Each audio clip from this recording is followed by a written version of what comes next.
So, loneliness in the United States. What exactly do I mean by this? What do I mean when I say that Americans in general are very lonely and isolated? And in that sense, I'm not just talking about myself. I'm also talking about the majority of people that I've associated with in the past, people that I associate with now, certain friends, acquaintances, different family members. So what do I mean by that? And in order to kind of explain this, in order for me to get this point across for you guys to better understand, I know that if you've watched some of my previous videos that I've made, I've talked about, how difficult my childhood was, that, I didn't have any positive role models at home, coming from a single family household, in the sense that it wasn't all bad. There were moments that I remember that were actually very good, despite all the tragedies and all the things that I was subjected to as a kid, growing up with a physically and mentally abusive mother. There were moments that I remember growing up in America in the early 90s after we had first immigrated here, and growing up especially in a city like New York, specifically Brooklyn, that I remember that there were moments where I was simply able to go outside as a kid, whether to ride my bike and kind of find my own way, to find my own path, to make my own friend groups and circles. And they weren't necessarily the best circles, and they weren't necessarily the best friend groups. Obviously, due to the issues and things that were going on at home, I didn't always bark up the right trees when it came to picking friends. However, that being said, I remember a time where it was completely and perfectly normal for myself as a child, as a teenager, and even before that, to go outside on my own without any adult supervision, to go ride my bike, to go hang out miles and miles away from home. And I was fine. Now, there were, of course, moments where I got into trouble and did things that I shouldn't have done, as most other kids growing up in the inner city, especially coming from a poverty-like situation, which I was in. But there was never this thought where, I was kind of guarded or shielded against from going out there on my own as a young man, as a kid. And even though these problems like we face today, that our youth face today with, the dangers that are out there with child predators, with people that are seeking to do harm to your children, not that that didn't exist before, because of course it did, but perhaps maybe it wasn't as prevalent as it is today. And so how does this whole loneliness and this idea of isolation tie in? Well, I'll give you guys a better example. The other day, over the weekend, my wife and I decided that we wanted to get out of the house and take our daughter for a walk. And as I've mentioned to you guys in some of my previous videos, we live in the sunny state of Florida, in a very nice, predominantly suburban neighborhood where, things are pretty safe, the crime rate is pretty low, and generally nothing too crazy really ever happens here. So we decided, our child was sitting in her room, playing on the iPad, playing some video games, watching some YouTube videos, and, we wanted to spend our time a little bit better, and we figured, what better to do than take a walk? It's healthy, it's to get out there, get physically active. Our daughter's at the moment 6 years old, and so we decided to go on this long 2-hour walk around our neighborhood. So as we're walking, like I mentioned, we live in a very nice area where the average household income is upwards of $100,000 per year. Not everybody, but predominantly. It's a very comfortable neighborhood in a very good school zone, a very good school district, A-rated schools. And so we took this long walk, and we're walking, and we're just observing. And you know what, guys? It's interesting to me, and my wife and I, this was the first thing that struck us, is the fact that after walking for a period of almost 2 hours, we only saw about 2 people out in the street. One of them was a guy that, was working in his garage, working on his car, on his vehicle. And the other was just a guy coming home from doing some grocery shopping. Now, 2 hours on a walk and not a single person in sight. And so the whole time my wife and I are talking amongst ourselves, and we're thinking, wow, I know that there are plenty of people here, plenty of families with small children. Why aren't they outside? Now again, it wasn't that the weather was bad. We live in a very nice environment when it comes to weather conditions. It wasn't cold, it wasn't hot. It was ideal to wear, you know, a pair of jeans, maybe a light sweater. In fact, our daughter actually got hot during the walk after walking for a couple of hours and removed her sweater because she was sweating. So it wasn't the weather condition or the elements that were the issue. And so we got to talking and got to thinking, and you know, we came to this conclusion. There's just no way that it could be healthy, not only for us as adults, but for a developing and growing child, 6 years of age, to see that there is nobody around. And it almost felt as if we were walking in some sort of a post-apocalyptic world where, you know, the streets are beautiful and clean. People are living in these $1 million, $500,000 homes, and you don't see a single person outside. And that's a problem. That has to be an issue, because when a child is developing, to see that, you know, when she's not in school or not busy in some daycare or preoccupied with something else, where is everyone? Why is nobody outside? Now, granted, I understand that people work. I understand that people are busy, you know, feeding their family, raising their children. But for a 2-hour walk, not to see any children, not to see any families. And of course, I was taken back to my own childhood and started having memories.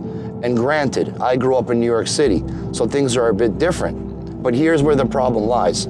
You know, the reason that my wife and I, one of the main reasons that we decided to leave New York City at the time that my wife was pregnant 7 years ago with our child, was because we knew that the things that were going on, the things that we were observing, and based on the way that we had grown up in New York City, we did not want our child to be exposed to certain things that were happening in the environment. You know, I grew up walking around the streets or socializing amongst friends, being out and about in the public eye. And to me, seeing homeless people, seeing degenerates, seeing people not acting right, seeing drug addicts everywhere, people laying on the floor, crazy people walking around, screaming, cursing, talking to themselves, following you sometimes. You know, this was all completely normal for me. And the reason it was completely normal is because at that time, in that period, I was never really exposed to anything different. And I did not have anything different to compare to. And so it wasn't something that predominantly or particularly had bothered me so much to the degree that it does now. And why does it bother me so much now?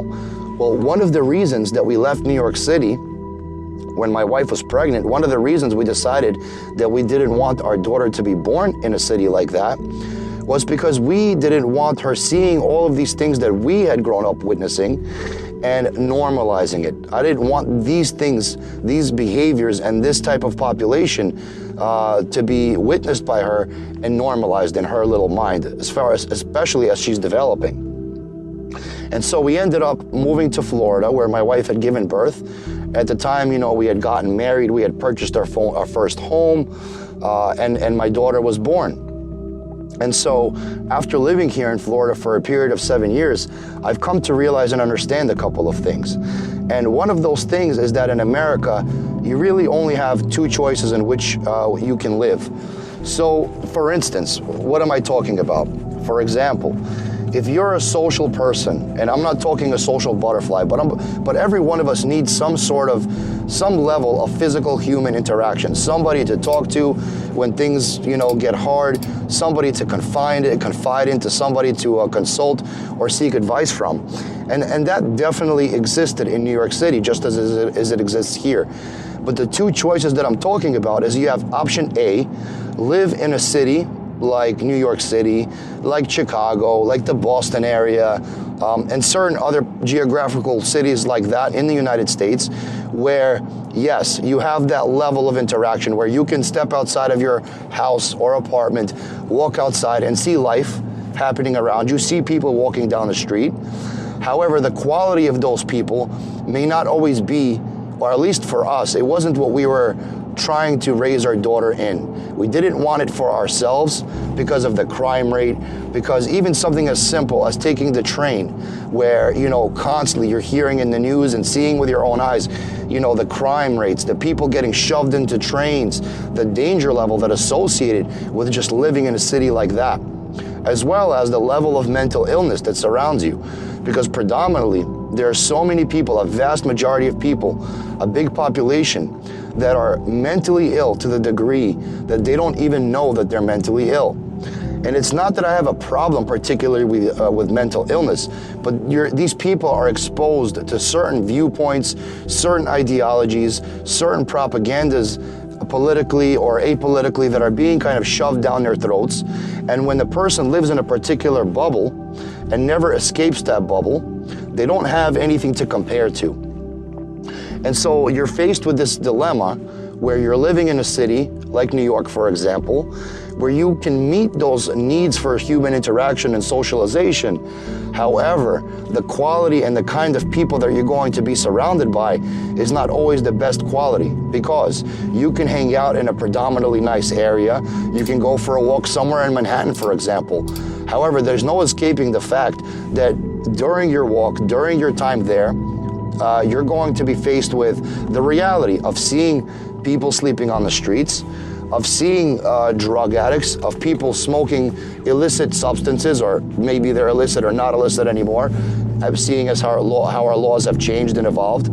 But you're going to be exposed to these types of people. You're going to be exposed to a great level of degeneracy. And you can't always shield your child from that. And I'm not saying that we should. However, for our family and for our own individual needs, we didn't feel that her seeing these types of behaviors, seeing these types of environments and people that reside within them is something that we wanted her to be exposed to, for her to start normalizing in her own developing brain. So that is your first option. Then your second option, which is what predominantly most people like to do, which kind of involves this idea of the American dream, is you grow up at a certain city, in a certain environment like I did, and with time, as you grow older, you begin to set goals and certain plans for yourself to kind of evolve, to start a family, you know, to get married, meet a girl, start socializing, and perhaps start a family one day, you know, kind of working your way up the ladder to this kind of goal, to these goals that you want to achieve certain levels of success. Right, to purchase your first home, maybe rent a nicer apartment, something different than what you're used to living in. And so most people, when they meet, a lot of them, you know, that grow up in these types of environments, predominantly, and I'm speaking about cities specifically right now, you know, they eventually end up meeting someone, a partner, and they want to decide that they want to start a family. So what is their option? They can either stay in the city in which they grow up with, maybe move to a different neighborhood or a different borough. However, you know, nowadays with everything that's happening in the economy, the inflation, the cost of living, which is completely ridiculous and through the roof, they're forced to make a difficult choice. Not everybody has this option. Some people have to remain where they are because of, you know, career ties, familial ties, relatives, family, whatnot, what have you. But in our case, we made a decision to leave New York City and to move to a place like Florida, to a very particular, you know, quiet, friendly, sleepy neighborhood. And so when we first arrived here, we thought, wow, you know, this is ideal. Everything is much cleaner. Things are greener. There's not this level of crime and degeneracy. People are generally nicer. You know, they talk about this Southern hospitality. And to some degree, it is true. However, at that moment, you're faced with this realization after some time that if you don't have any close support structures, and what do I mean by support structures?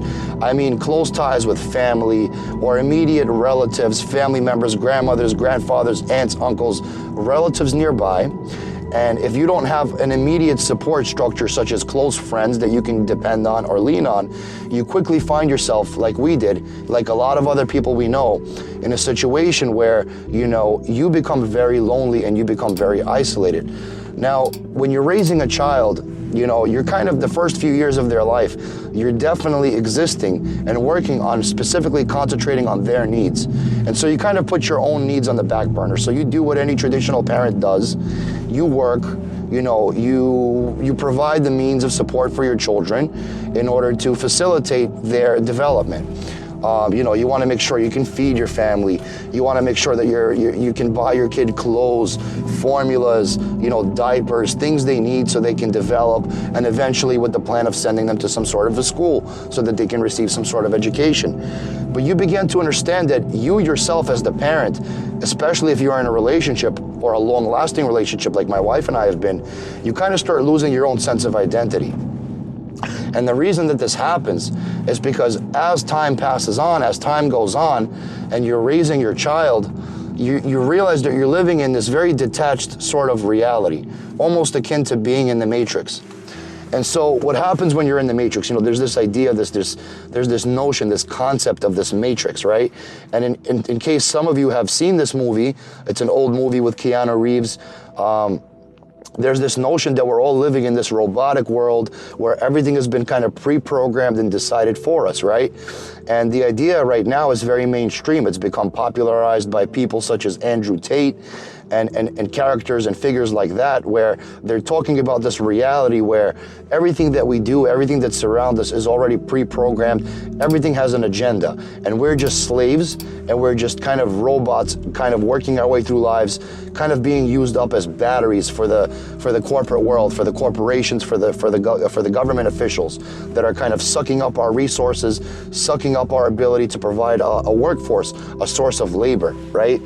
And so my wife and I, after 7 years of living in Florida, have found over time that we have grown so detached from society. Because, for example, you know, we live in a very nice suburban neighborhood where houses are close to one another. However, it's strange to us that, you know, we hardly ever see our neighbors. And why is that? Well, it goes back to the same thing that we were observing while we were on our walk that day, which is that most people, if they're not at work, or they're at their place of residence, they're in their vehicle, they are in their household, or they're at their place of business, and you hardly see anybody outside. So of course, I understand living in a state like Florida, and if you live in a similar state like that, whether you live in Florida or in a similar type of, you know, suburban environment outside of a major city, you realize that, you know, you could be walking around, driving around for hours, but you won't see anybody in sight. I want to mention something to you guys. In the first 2 videos that I filmed about my life, if you kind of go back and watch them, in my first initial video, I filmed myself talking for about an hour. And during that hour, I included footage that I shot of me driving around and to show you guys the neighborhood that I live in. And it's funny because some of the viewers that watched that video caught on to what I was trying to establish, that in the entire time I was driving around and speaking to you guys, I provided this B-roll. I overlaid it over my footage of me talking. And in that footage, people were able to point out that the entire time that I was driving, they did not see or observe a single person walking around out on the street. And so some people had commented, wow, it's almost like a post-apocalyptic zombie land. And I'm glad that you guys caught on, because it's exactly how I feel. And this is the exact level of isolation that I'm describing. You know, we've lived here in the state of Florida for a period of 7 years. We have neighbors that are all around us. However, we never see them. You know, other than saying hi and bye, good morning and good evening, here and there, whenever we do see somebody, that's it. You know, we had a dog, which we recently had to rehome. As you guys know, we had a 3-year-old Cane Corso. And, you know, for the fact that we were really overwhelmed, for the fact that we're planning on making this move to Russia inevitably, we knew that we couldn't take the dog with us. So it was something that we had to deal with, on top of the fact that both my wife and I are physically, mentally, morally, spiritually just exhausted from this grind, this toxic grind lifestyle that we've been living in, you know, trying to raise our daughter without any kind of familial help, you know, going and going and going. And it's almost like the train has run out of fuel. However, we're just kind of running on steam at this point. And so we loved this dog. It was part of our family. It was like a second child to us. But we knew that we couldn't keep him. We knew that we weren't able to devote enough attention to him, and so the dog was kind of going without, without human interaction. And so we knew that for his sake, as well as for our sake, that we needed to rehome the dog, to kind of give him to people who would be better able to spend more quality time with him and give the dog the attention that it needed. And so I remember we used to take these long walks with our dog. And occasionally, we live in like I mentioned, a community, which is an HOA, a homeowners association. And so occasionally we would see people walking around, and nobody really ever stopped to ask, or strike up a conversation, despite the fact that these were people that we have been seeing for many, many years since we've lived here. So short of hello, how are you, and bye, have a good night, that's all the interaction that we got. And so over time, my wife and I, we run on different schedules. My wife, as I mentioned in some previous videos, works as a registered nurse at a local hospital. And I'm a Renaissance man of sort. I manage different things, and I have different businesses that I'm involved with. So I don't work a traditional 9 to 5, but I predominantly am the one that stays home and looks after our daughter and tries to meet her needs when my wife is at work. And so due to this situation, my daughter has recently started first grade. She's currently in school. And so because of this, I find myself spending a lot of time at home, spending a lot of time alone. And I'm the type of person where I kind of consider myself an introverted extrovert of sorts, where, I like to consider myself to some degree an observer, where I don't constantly need this level of this high degree of interaction and socialization with people.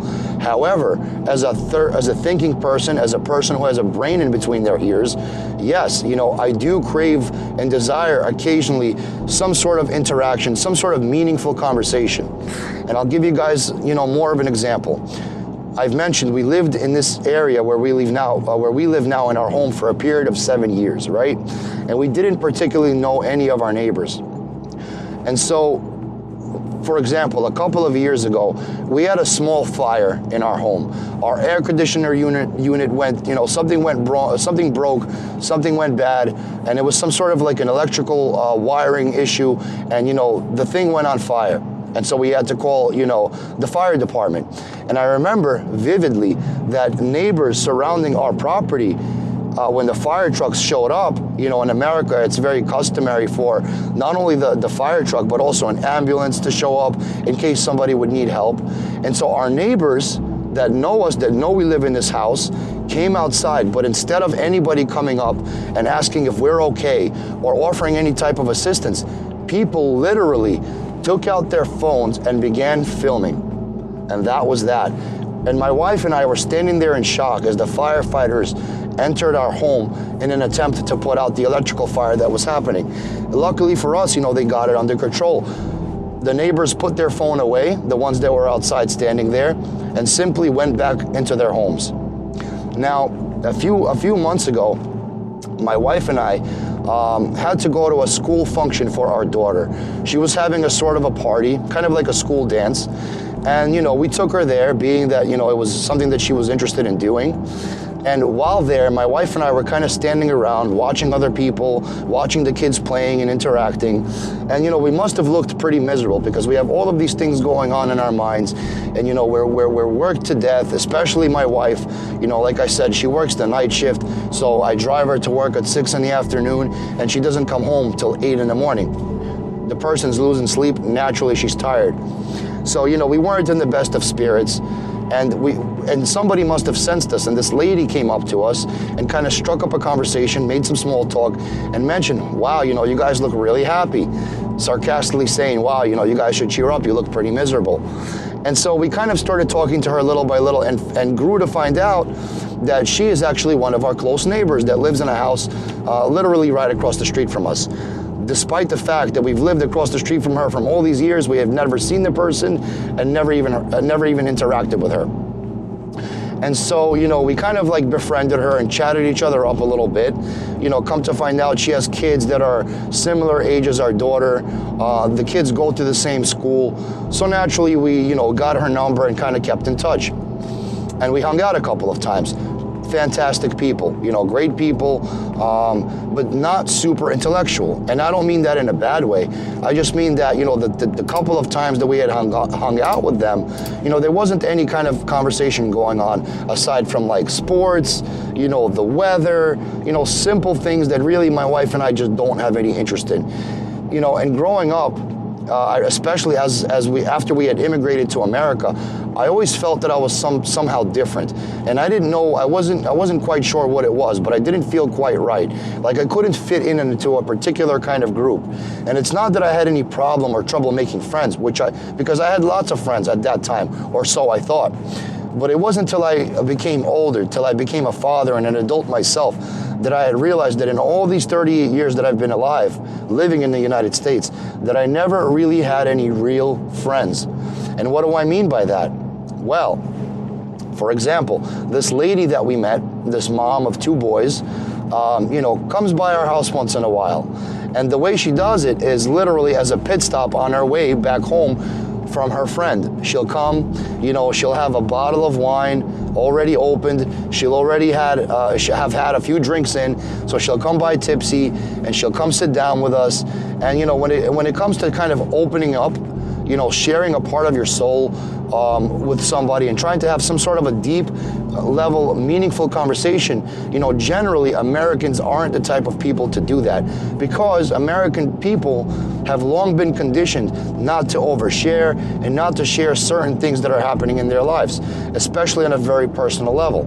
And if you do begin to open up in a certain type of a way, people begin to look at you differently. And I'm not saying that they're necessarily judging you.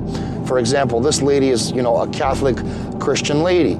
But it's not that they're judging you. It's more so that, you know, they start to associate you as kind of a negative person, even if you just happen to be a person who's struggling like anyone else and going through some things that you kind of want to share, or maybe even find a kind of a common ground to relate to somebody on.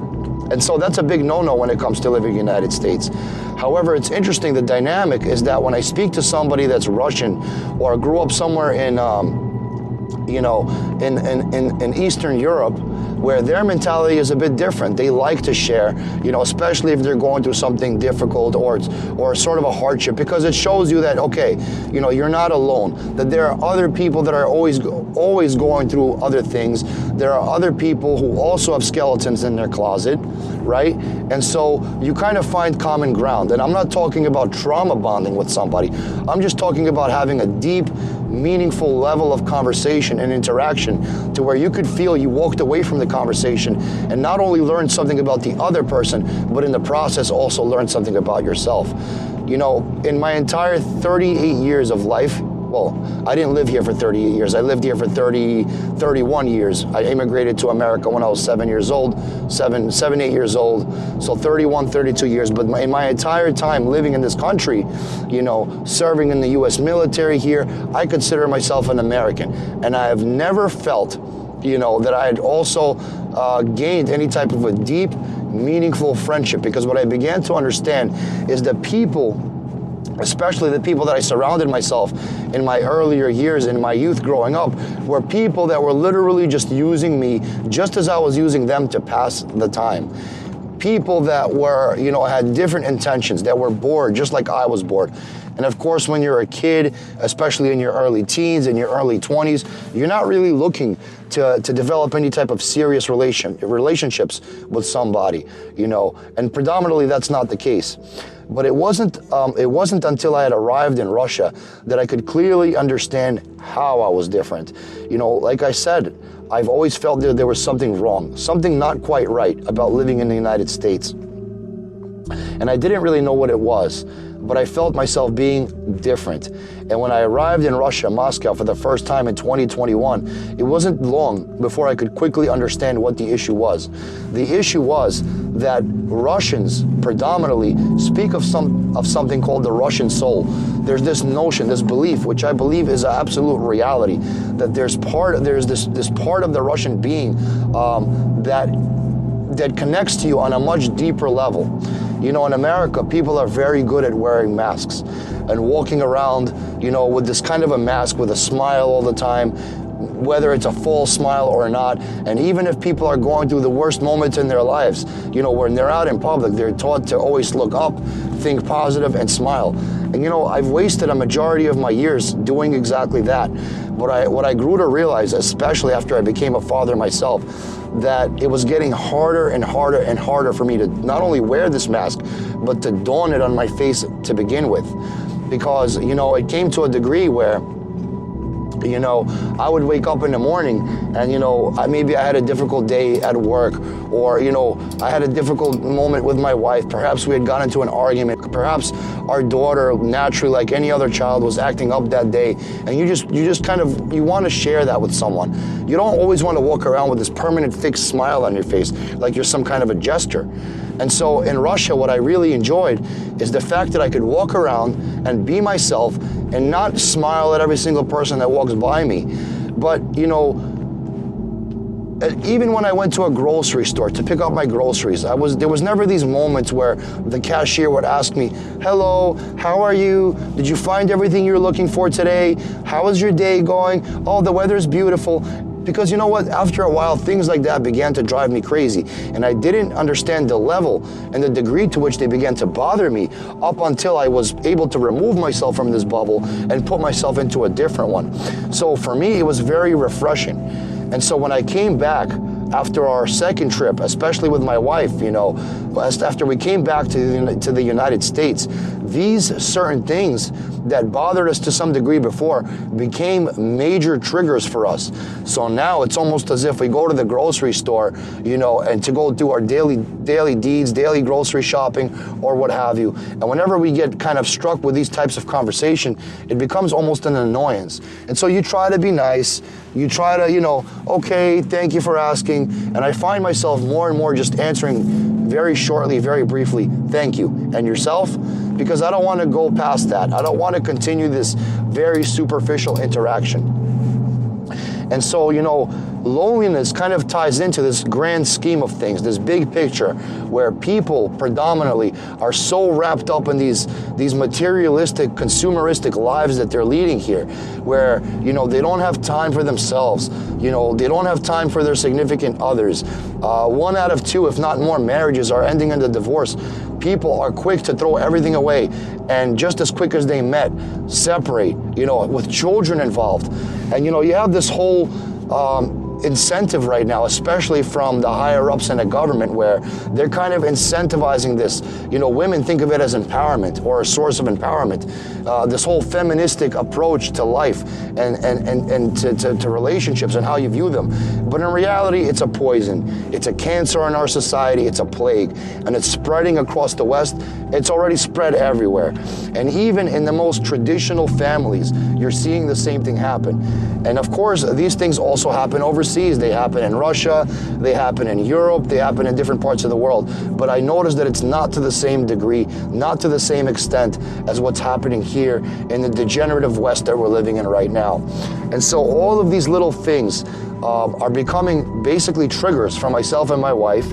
And so, you know, we're working on this 1-year timeline right now where we're basically dotting the I's and crossing the T's, and we have this plan of, you know, renting out our house and putting a certain amount of money away to the side, so that when we do finally make this move, you know, the problems that we're going to bump into are not going to come from a financial sense, but moreover a sense where we need to adapt and integrate into that society. Problems that we actually welcome. Because the problems that we're dealing with here, this level of comfort that we live in now, you know, there are many people right now that would absolutely kill to have, you know, the type of life that my wife and I have. Because, you know, if there is this version of the American dream, we've reached it. If that involves having, you know, a beautiful home, a big pickup truck in the driveway, a child and a dog, you know, and a white picket fence, then we have that. But there comes a point where you ask yourself a question: so what? So I'm 38 years old. I've accomplished this reality, but now what? Now everything feels empty, and you start to understand that you're really working just to support these materialistic things that really, at the end of the day, have no significant value or meaning. And I find myself watching my child sitting by herself, you know, when she's not in school or in a school type of a setting, sitting alone in her room on her iPad or glued to a TV screen, and besides the interaction that she receives from my wife and I, that's it. That's the extent of it. And so I watch these other videos on YouTube of people, Americans, Russian Americans that have spent, you know, majority of their lives here or had immigrated to America through their families or their parents when they were also young, like I was, that are now, there's this growing trend of people going back to Russia.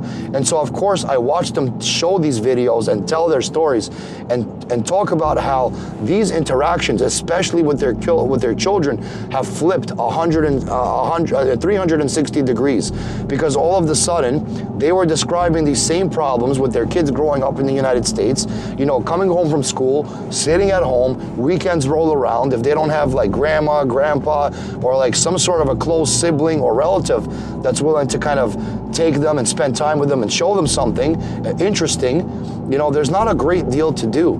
And so what ends up happening is these children grow up without this critical need and social development that needs to occur for the child to be healthy. So just as we took this 2.5-hour walk that day and saw nobody outside, you know, your kids grow up and they don't understand this, but there's something fundamentally missing, and they have trouble looking people in the eye. They're socially awkward.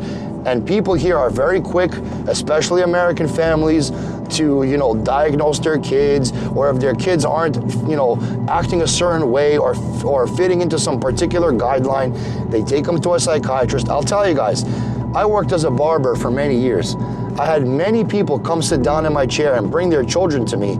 And, you know, the mother would be standing there as the child is, you know, getting a haircut from me, and, you know, starts opening up to me little by little by little, because I'm prying, I'm asking very particular questions in a very delicate manner. And they'll be confiding me that, you know, their 4-year-old, 5-year-old, 6-year-old son is sitting on Ritalin, because they have, you know, they have too much energy, or, you know, their shrink told them that their child has, you know, OCD or some sort of compulsive behavior and isn't fitting some sort of a norm. So they're quick to take out some sort of definition and label out of some diagnostic manual somewhere and slap it on their child, along with some kind of heavy sedative medication that 9 out of 10 times the child will be on for a period of years, if not for life. And, you know, they're repressing and suppressing their own natural development, which is considered normal. There's nothing wrong with these children. And that's not to take away from the children that have real severe mental or physical disabilities, because there are plenty of those. But from my experience, and I'm a very good judge of character, I can tell a lot about a person within speaking to them within the first 5 minutes.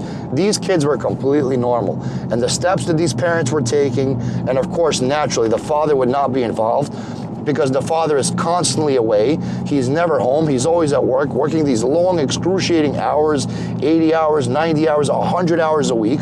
So of course, you know, these men would come sit in my chair and tell me the same thing over and over and over again. I let my wife handle that. I don't really care. My wife knows what she's doing. I'm just a paycheck. I'm just the ATM. And here lies the problem, is that these women are left to make these critical decisions when it comes to their children, because they're tasked with that type of a work, that type of an effort, right? And they're not always making the best choices. And they're sitting around, they're watching all of these podcasts about mental health and all this other nonsense, and they're buying into it. And so they're literally affecting their own children and poisoning them with these substances that are completely unnecessary, when in fact, these kids just need some sort of basic level of interaction. And so here lies the problem. And so if you guys understand what I'm talking about, I know it's kind of a rant and I'm going off onto a tangent here, but I think most of you that are watching this video are going to understand the point. The point is that America is a very lonely, isolating place. It can be a very happy place, and you can find your meaning, a measure of success here, without a doubt. America is a good place to work and earn money, and I will not dispute that. That's exactly what it is. But in order to live and have like a healthy life it's almost impossible to live healthy in America. You know, you go to any store across any state in the country, and 95% of the people that are going to be surrounding you are going to be obese, sickly, and looking like they're nearly dead. I go to the store myself, and I'm watching a bunch of senior citizens standing in front of an aisle of Vienna sausages or some kind of canned vegetables, staring at it for a period of 5 minutes, trying to determine for themselves whether or not it's something they can even afford to buy. You know, so at the end of the day, guys, the stuff that's happening here in the United States, you know, it's really sad. And our politicians that are going on air in front of in front of the world, you know, are gaslighting us and telling us literally, hey, look, everything is fine. America has never done better. You know, everything is great. Look there, don't look here, you know, and giving our money away to foreign aid. And, you know, I find myself often raising the question, well, I thought that we're supposed to be living in a democracy. I thought we're supposed to have a say in where our tax dollars go. And in reality, guys, we don't. Nobody voted for this shit. Nobody supports funding other wars, other countries, you know, fixing their problems when we have so many problems of our own. We have a ton of homeless people. We have veterans that have literally given their lives, blood, sweat, and tears to serve our country that are sleeping out on the streets. Meanwhile, our country opens up the borders to these migrants that are coming here and being handed $5,000 paychecks, you know, gift cards to go and a plane ticket to anywhere in the country. It's just not right, you know. And a lot of people will tell me in the comments, well, you need to stay and you need to fight. And I would agree with you to some degree, especially as a United States Army veteran. However, who am I fighting? Who's this enemy? Because in reality, guys, we're all powerless. Yes, you know, we have the ability to vote, but we have even a better ability to vote with our feet. And people are now choosing to do exactly that. They're leaving. They're fed up. You know, it's really sad, this reality that we're dealing with right now. You know, I don't feel like there's any more fight in most people. People are already so stressed and strained so thin that this enemy that is supposed to be our government, you know, it's not worth fighting. The best thing you could do, especially if you can if you have the ability to earn a remote income to where, you know, you have the privilege on going elsewhere in the world, and you have the honor and the privilege of living in that country on the US dollar, to where your money will last longer, to where you'll get treated better, to where you can have more access to culture and things to do, especially if you have children. You know, I think that's going to be the way to go. And in my case, that's exactly what my wife and I are doing. And so I know I've said a lot in this video. You know, I think I've been ranting here for about a period of 40 minutes. But you know, guys, I have a lot on my mind, a lot I want to say. For those of you who are my Russian-speaking audience, I know that predominantly a lot of my viewership comes from that side of the world. In order for you guys to watch this video, I would highly encourage you guys to turn on this video in your Yandex browser. That way you could watch my video in a translation. If you like this sort of content, please smash that like button below. I'm going to leave some links in the description of my video. I also have a Telegram group that you guys can connect with and interact with me there. I'll leave my email as well. And if you guys would like to support my channel, you always have an option of doing a super chat, a one-time donation, and there are links in the description to where you can show your support. It's not necessary, but I would absolutely be grateful.